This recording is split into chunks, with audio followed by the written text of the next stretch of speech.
Խորհրդարանում շարունակվում են դեռ անցյալ շաբաթ սկսված Հայաստանի Հանրապետության դատախազության 2024 թվականի գործունեության մասին հաղորդման շուրջ քննարկումները։ Քաղաքացիական պայմանագիր խմբակցության քարտուղար Արթուր Հովհաննիսյանը կոռուպցիայի եւ թալանի կենթանի հուշարձան է համարում ԱԺ դահլիճում նստած ընդդիմադիր խմբակցություններին։ Պատգամավորն Արծվիկ Մինասյանի ելույթին է հղում կատարում։ Մեզ ասում է, որ մենք թալանում ենք, մեզ ասում են, որ մենք դարձել ենք ամենահարուստները եւ այլն եւ այդպես շարունակ եւ ըստ էության այս տեքստերը ասում են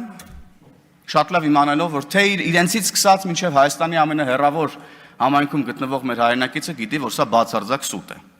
Օրինակ պարոն Մինասյանը ինչ շատ է հանդիպում ավտոկայանատեղիում մեր ազգային ժողովի եւ օրինակ իմ մեքենան իր մեքենայից ավելի էժան է։ Ես իշխող խմբակցության քարտուղարն եմ, ինքը ընդդիմադիր։ Սենց ո՞նց կլինի։ Հովհաննիսյանը Մինասյանին խորհուրդ է տալիս նայել գործընկերների աչքերի մեջ։ Նայեք, Սերան Օհանյանի աչքերի մեջ եւ կտեսնեք մի քանի հարգանի առանձնատուն։ Կպտտվեք հետ կնայեք Աննա Գրիգորյանի աչքերի մեջ կտեսնեք հեկերը, կնայեք Աղվան Վարդանյանի աչքերի մեջ եւ կարող եք դիտել թե ինչպես են օրինակ Դավթաշենից մի կտոր պոկում դարձնում Զովունի, որ տնեն վրան հարմար տուն սարքեն։ Կնայեք Լևոն Քոչարյանի աչքերի մեջ նման տեքստեր ասելուց առաջ կուտ կտեսնեք միլիոնավոր դոլարներ, որոնք հարյուրավոր մարդկանց կյանքի փող պետքա լինեին։ Վերջապես կնայեք Ռոբերտ Քոչարյանի աչքերի մեջ, կտեսնեք հոկտեմբերի 27-ը, կտեսնեք մարտի 1-ը, կտեսնեք Պողոս Պողոսյանին, կտեսնեք Ռոբերտ Քոչարյանի աչքերի մեջ պարոն Մինասյան նման տեքստեր ասելուց առաջ։ Ու ընդհանրապես իրար աչքերի մեջ շուշուտ կնայեք ու իրար աչքերի մեջ կտեսնեք Արցախի Լեռնային Ղարաբաղի հանձնումը, կտեսնեք ձեր բաժին մեղքը Լեռնային Ղարաբաղի հայ ժողովրդի տեղահանման։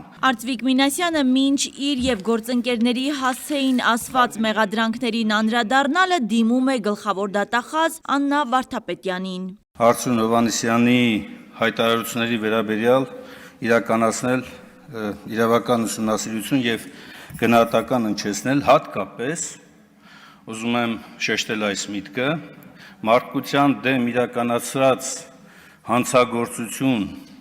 կատարած նացիստական Գերմանիայի եւ Հիտլերի կառավարման ռեժիմը արդարացնելու կամ վտանգավորությունը մեղմացնելուն ուղղված գործողություններով հայտարարում է թե Հիտլերյան Գերմանիան անկախ Հայաստան էր ուզում պատմական ընդ որում մեր պատմական Հայաստանն էր ուզում կերտել։ Հովհաննիսյանին էլ այսպես է պատասխանում։ Դիվահարվում եք, երբ որ կոռուպցիայի մասին է խոսք գնում։ Անհասկանալի է իսկապես, երբ որ պարզ հարց, երբ որ հնչում է ինչ եք անում հրապարակվող տեղեկատվության վերաբերյալ, նման բուրըն արձագանք է դահլիճում լինում, ոչ ավել, ոչ պակաս այս ամբիոնից իմ անձի վրա կառուցում են հակակոռուպցիոն քաղաքականություն։ Նախկին եւ ներկա իշխանության ներկայացուցիչները շարունակում են միմյանց կոռուպցիայի մեջ փոխադարձ մեղադրանքներ ներկայացնել։ Ինչ լինում ասում է դե հերիք չի նախկիներից խոսանք։ Մյուս կողմից էլ ասում են, բա նախկինների թալանացը քիչ եք հետ վերադարձնում։ Բա հենց ասում ենք նախկինների թալանացը հետ վերադարձնենք նախկինները դիմում են սահմանադրական դատարան, որպեսզի այդ օրենքը ճանաչվի հակասահմանադրական։ Ոչ չխոսանք բա նախկիններից, որովհետև նախկինները նաև ներկաներ են։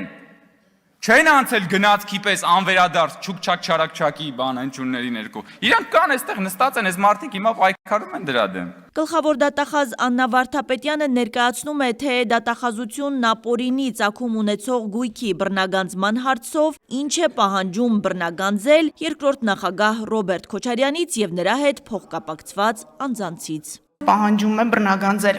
22 անշարժ գույք, 2 գույքի գնման իրավունք, ավելի քան 3 միլիոն դոլար, 985 միլիոն դրամ արժեքով ձեռք բերված պարտատոմսեր,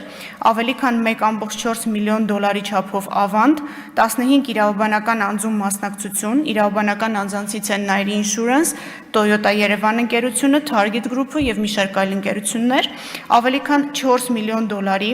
8.3 միլիարդ դրամի, 260 միլիոն ռուբլիի եւ շուրջ 590 հազար եվրոյի չափով փոխառությունների պահանջի իրավունք, 2 տրանսպորտային միջոց, ավելի քան 3.8 միլիարդ դրամին համարժեք գումարով գույքերի ձեռքբերման արժեքներ եւ ավելի քան 20 միլիարդ դրամ։ ԱԺ-ում քննչական կոմիտեի տարեկան զեկույցը ներկայացնելիս քննչական կոմիտեի նախագահ Արթուր Պողոսյանը խոսեց վերջին ժամանակահատվածում բանկային խարդախությունների դեպքերից եւ քրեական վարույթներից։ Այն դեպքերով, որոնցով որ անձինք կամ